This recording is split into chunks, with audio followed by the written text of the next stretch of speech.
آیات اور 40 رکوع پر مشتمل یہ صورت ہے۔ مدنی صورت اس طرح ہے کہ آپ صلی اللہ علیہ وسلم کے مدینہ میں جانے کے بعد جو ہے نا یہ صورت نازل ہوئی، اور بعض حضرات یہ کہتے ہیں کہ اس کی کچھ آیات ایسی ہیں کہ جو مکہ میں بھی نازل ہوئی ہیں، جیسے کہ سود کی جو آیات ہیں وہ فتح مکہ کے بعد نازل ہوئی ہیں، اور اسی طرح واتقوا یوما ترجعون فیہ الی اللہ ثم توفی کل نفس، یہ والی جو آیت ہے یہ مینا کے اندر، یہاں تک کہ آپ صلی اللہ علیہ وسلم کی زندگی کے 80 یا 90 دن پہلے، یعنی جب آپ کے وصال سے 80 یا 90 دن پہلے بھی یہ آیت نازل ہوئی ہے۔ یعنی مکی بھی کچھ آیات ایسی ہیں جو مکی ہیں، اور کچھ آیات ایسی ہیں کہ جو اکثر حصہ مدینہ میں نازل ہوا، کچھ آیات ایسی ہیں کہ جو مکہ میں نازل ہوئی ہیں۔ اب اس کی یہاں 286 آیات 40 رکوع پر یہ مشتمل ہے، اور اسی طرح 6221 اس کے کلمات ہیں، اور 25,500 حروف پر مشتمل یہ صورت ہے۔ 25,500 اس کے حروف ہیں۔ اب اس کے بارے میں آتا ہے کہ اس کے فضائل کیا ہیں۔ آپ صلی اللہ علیہ وسلم نے فرمایا سورۃ بقرہ کے فضائل میں یہ ہے کہ اس کا پڑھنا باعث برکت ہے، اور اس کا چھوڑنا بد نصیبی ہے، یعنی جو نہیں پڑھتا وہ بد نصیب ہے، اور جو پڑھتا ہے وہ باعث برکت ہے، وہ برکت حاصل کرتا ہے۔ یہاں تک کہ ایک اور روایت میں آتا ہے کہ آپ صلی اللہ علیہ وسلم نے فرمایا اپنے گھروں کو قبرستان نہ بناؤ، اپنے گھروں میں سورۃ بقرہ کی تلاوت کرو۔ جس گھر میں سورۃ بقرہ کی تلاوت کی جاتی ہے شیطان اس گھر سے بھاگ جاتا ہے، کیونکہ جادو وغیرہ اور شیاطین جس گھر میں ہوں، فرمایا وہاں پہ سورۃ بقرہ کی تلاوت کی جائے تو اللہ رب العزت ان سے خلاصی نصیب فرماتے ہیں۔ اس کے اندر یہ ہے۔ اور اسی طرح ایک اور روایت میں اس کی فضیلتوں میں آتا ہے، فرمایا ہر چیز کا ایک اونچا مقام ہوتا ہے، اونچی چیز ہوتی ہے۔ قرآن مجید کی سب سے اونچی اور بلند صورت جو ہے نا وہ سورۃ البقرہ ہے، اور فرمایا قرآن کی آیات میں سے اس صورت میں ایک ایسی آیت ہے جو تمام آیتوں کی سردار ہیں، وہ ہے آیت الکرسی، اللہ لا الہ الا ہو، وہ بھی اسی صورت کے اندر ہے۔ اب بسم اللہ الرحمن الرحیم، ہاں اس کے احکام و مسائل جتنی بھی باقی صورتیں ہیں، اس صورت کے اندر سب سے زیادہ عقائد پر بات ہوئی ہے، عقائد کو درست کیا گیا، عقیدہ توحید، عقیدہ رسالت اور عقیدہ آخرت، اور اسی طرح فرشتوں پر ایمان، عقیدہ کتابوں پر ایمان، یہ سارا کچھ جو ہے نا سورۃ بقرہ کے اندر ہے۔ احکام و مسائل میں دیکھا جائے تو اتنے احکام و مسائل ہیں کہ حضرت عمر رضی اللہ تعالیٰ عنہ فرماتے ہیں میں نے سورۃ بقرہ کو سمجھ کے جب پڑھا تو مجھے 12 سال لگ گئے۔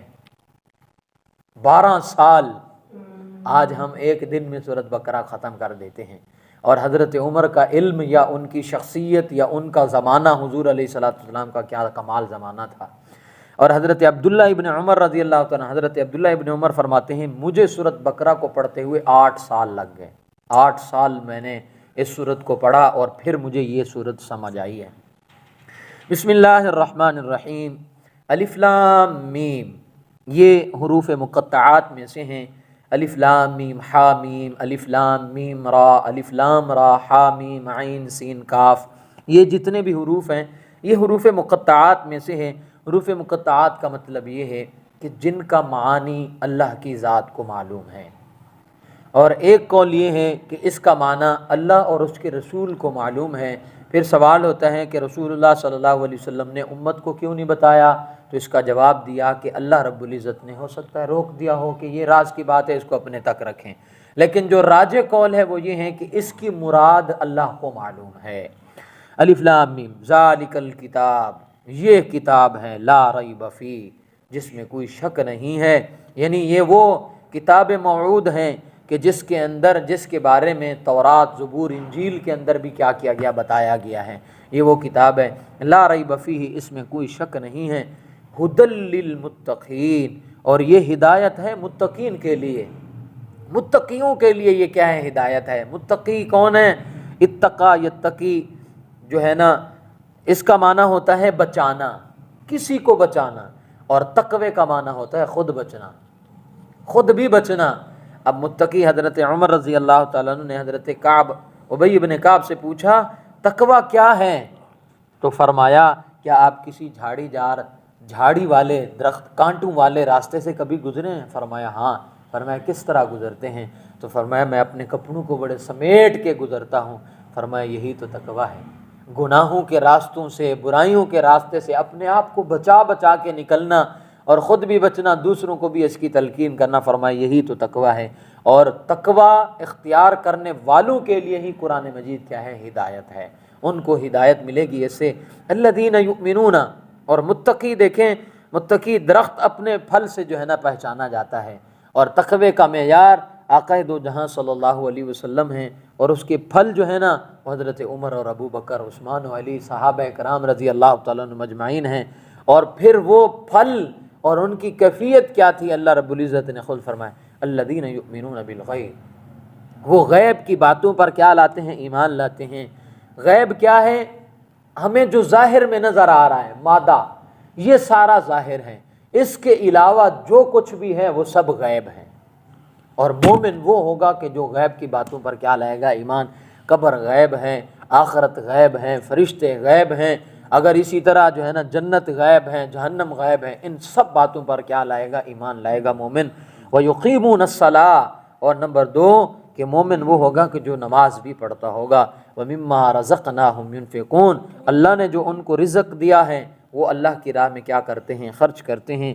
وَالَّذِينَ يُؤْمِنُونَ بِمَا أُنزِلَ إِلَيْكَ وَمَا أُنزِلَ مِن قَبْلِكَ، اور مومن وہ ہیں کہ جو ایمان لاتا ہے جو نازل کیا گیا آپ کی طرف، وما انزل من قبلک، جو آپ سے پہلے کی طرف، پہلے لوگوں کی طرف نازل کیا گیا۔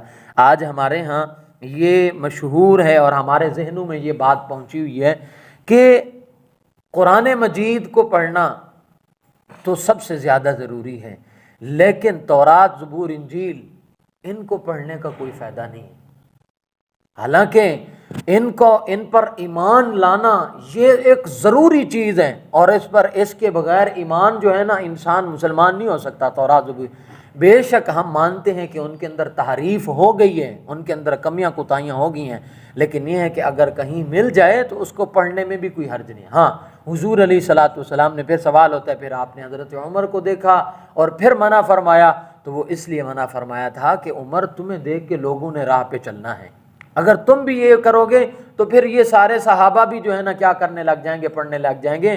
ابھی تمہارے لیے یہ ہے کہ تم قرآن کو پڑھو اور اس کو سمجھو اور اس پر کیا کرو؟ عمل کرو۔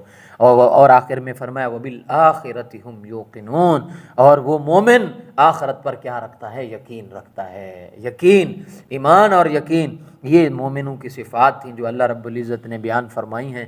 اب خلاصہ کیا ہوا؟ سورۃ بقرہ مدنی سورت ہے، 286 آیات ہیں، 40 رکوع ہیں، اور اسی طرح جو ہے نا 6000 اس کے جو ہے نا کلمات ہیں، 6221، 25500 حروف ہیں اس کے اندر، اور اس کے اندر بیان کیا کیا گیا؟ خلاصہ عقائد کو اللہ رب العزت نے کیا کیا ہے؟ بیان کیا ہے، اور پھر مومنوں کی صفات وغیرہ بیان کی ہیں۔ ابھی حاجی صاحب نے نماز سے پہلے ایک سوال کیا، وہ سوال یہ تھا کہ حضرت موسیٰ علیہ الصلاۃ والسلام اور حضرت ہارون علیہ الصلاۃ والسلام دونوں بھائی تھے، دونوں نبی تھے۔ حضرت موسیٰ نے اپنے بھائی کا، حضرت ہارون علیہ الصلوۃ والسلام کی داڑھی پکڑ لی تھی اور ان کے سر کے بال بھی پکڑ لیے تھے۔ جی سوال ہوتا ہے، جی سوال ہوا کہ حضرت موسیٰ علیہ الصلوۃ والسلام اور حضرت ہارون دونوں بھائی ہیں اور دونوں نبی ہیں، تو حضرت موسیٰ نے اپنے بھائی حضرت ہارون علیہ الصلوۃ والسلام کی داڑھی پکڑی اور بال پکڑے۔ یہ حاجی صاحب نے نہیں کہا، قرآن بھی کہہ رہا ہے سورۃ طٰہٰ میں، قال یا ابن ام لا تأخذ بلحیتی ولا برأسی، اے میرے امی کے بیٹے تم میرے کیوں داڑھی اور بال پکڑ رہے ہو؟ سورۃ طٰہٰ 20 نمبر آیت۔ تو اس کا جواب یہ ہے پھر اس پہ کہ حضرت موسیٰ نے پکڑا تو اس پہ تو وہ نبی ہیں اور یہ بھی نبی ہیں، یہ تو گستاخی۔ موسیٰ علیہ السلام چھوٹے تھے، ہارون علیہ السلام بڑے تھے، پھر انہوں نے کیا کی؟ پکڑی، چاہے بڑے تھے یا چھوٹے۔ ایک دوسری بات بھی، بڑے اور چھوٹے کی بات بھی آ گئی، اور دوسرا یہ جو میجر بات جہاں سے اٹھتی ہے وہ یہ کہ دونوں نبی ہیں، نبی کی داڑھی کو پکڑا جا رہا ہے اور ان کے بال کو پکڑا جائے، یہ تو ایک گستاخی ہے۔ اور ہم ایک طرف سے کہہ رہے ہیں کہ نبی معصوم ہوتے ہیں، نبی سے غلطی نہیں ہوتی، یہ کیا بات ہے؟ جواب، اس کے مفسرین کرام نے کئی جواب لکھے ہیں اور یہ بات اپنی جگہ پہ قائم ہے، نبی معصوم ہے، نبی سے کوئی غلطی نہیں ہوتی۔ اللہ ان کی کیا کرتا ہے؟ حفاظت فرماتے ہیں۔ اب آ گیا جواب، اس کے کئی جواب مفسرین کرام نے لکھے ہیں۔ پہلا جواب یہ لکھا کہ اہل عرب میں عادت تھی، یا اس وقت بھی یہ تھا کہ کسی کو بات بتانے کے لیے کہ یہ ضروری بات ہے، امپورٹنٹ بات ہے، کہ جو ہے نا جی آپ ادھر ذرا میرے قریب ہوں، ایک نمبر دو، دوسری بات یہ ہے کہ حضرت موسیٰ علیہ السلام نے یہ خیال کر لیا تھا کہ یہ قوم کو بچھڑے کی معبود عبادت کرنے میں آپ کا ہاتھ ہے، آپ نے، میں جو آپ کے ذمہ لگا کے گیا تھا کہ ان کا خیال کرنا ہے، آپ نے جو ہے نا جی کیا کر دیا، ان کو ادھر لگا دیا ہے۔ تو انہوں نے اس غصے میں آ کے کہ اب کیا بنے گا، ذرا پکڑ کے کیا کیا قریب کیا کہ اب کیا کریں ان کا، اس طرح کے انہوں نے کیا کیا، مفسرین کرام نے کئی جواب دیے ہیں کہ اس طرح کی کوئی